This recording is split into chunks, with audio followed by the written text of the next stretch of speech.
वह एक छोटे से गांव में रहती थी। नाम था राधा। राधा एक साधारण परिवार से थी, जहां उसका पति रामू, जो एक किसान था, अपनी मेहनत से परिवार का पेट पालता था। राधा की दुनिया सीमित थी, लेकिन वह अपने छोटे से घर में खुश थी।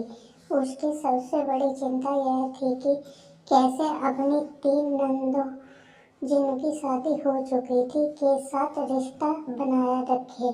रामू के 3 बहनोई अमीर थे। वे शहर में रहते थे और उच्च नौकरी करते थे। उसका जीवन बहुत ही आरामदायक था, जबकि राधा और रामू को हर दिन कठिनाइयों का सामना करना पड़ता था। राधा जानती थी कि उसकी स्थिति में कोई भी उसे ठीक से समझने वाला नहीं था, लेकिन वह फिर भी अपनी भाभी की भूमिका निभाती, उन्हें नसीहत देती और हर मुश्किल में उनके साथ खड़ी रहती। नंदों के बीच अक्सर जलन और तकरार होती रहती थी, क्योंकि वे अपनी अमीरी का दिखावा करते थे और राधा के सरल जीवन को तुच्छ समझते थे। वे अक्सर राधा को उसके घर के छोटे आकार, पुराने कपड़े और सीमित संसाधनों का मजाक उड़ाते, लेकिन राधा चुपचाप सब कुछ सहती और कभी भी किसी से शिकायत नहीं करती। उसकी यह चुप्पी ही उसकी ताकत थी। एक दिन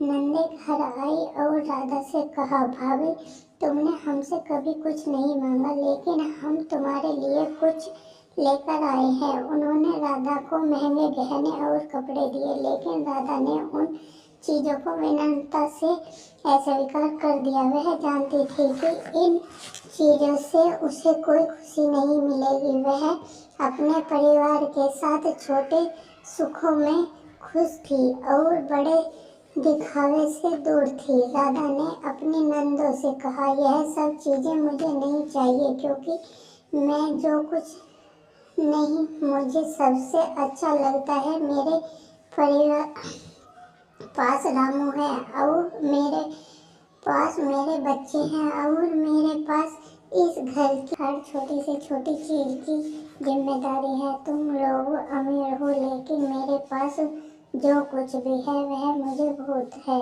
यह सुनकर नंदों को समझ में आया कि राधा का जीवन बाहरी चीजों से नहीं, बल्कि उनके भीतर की संतुष्टि और प्रेम से था। वे कभी नहीं समझ पाई थी कि राधा जो साधारण दिखती थी, वह असल में कितनी अमीर थी। राधा ने नंदों को यह सिखाया कि असली संपत्ति पैसों से नहीं, बल्कि रिश्तों, संतोष और प्यार से होती है। शिक्षा। इस कहानी से यह सीखने को मिलता है कि बाहरी दिखावे से दूर अगर अंदर से संतुष्ट हुआ जाए तो जीवन में असली खुशियाँ मिलती है। राधा की सरलता और उसकी समझदारी ने उनकी नंदों को यह एहसास दिलाया कि असली अमीरी सिर्फ पैसों में नहीं, बल्कि दिलों में होती है। अगर आपको हमारी यह कहानी अच्छी लगी हो तो प्लीज़ हमारे चैनल को लाइक और सब्सक्राइब कीजिए और कमेंट करके बताइए कि आपको यह कहानी कैसी लगी।